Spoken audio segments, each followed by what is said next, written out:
నా ఛానల్ కి స్వాగతం. నా ఛానల్లో టెక్నాలజీకి సంబంధించిన వార్తలు మరియు ఫిల్మ్ అప్డేట్లు కూడా ఉంటాయి కాబట్టి సబ్స్క్రైబ్ చేయండి.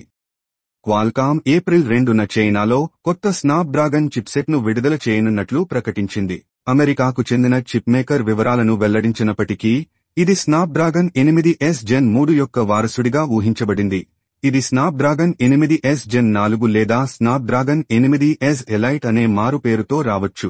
ఈ చిప్ సెట్ క్లాక్ వేగం సాక్ 3.21 GHz గరిష్ట క్లాక్ స్పీడ్ తో ఆర్మ్స్ కార్టెక్స్ X4 కోర్లను ఈ చిప్ ANTUTU స్కోరును 2 మిలియన్లకు పైగా చేరుకోవచ్చు.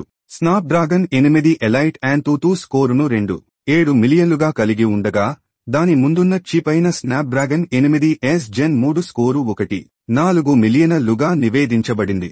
సాక్ TSMC యొక్క 4nm నోడ్ను ఉపయోగించి స్నాప్డ్రాగన్ 8 Elite చిప్సెట్లో ఉపయోగించిన అడ్రినో 830 GPU వలె అదే జనరేషన్ కోర్లను కలిగి ఉంటుందని చెప్పబడింది, కానీ తక్కువ సంఖ్యతో. మీరు మొదటిసారి నా ఛానల్కి వస్తే లైక్, షేర్ మరియు సబ్స్క్రైబ్ చేయడం మర్చిపోకండి.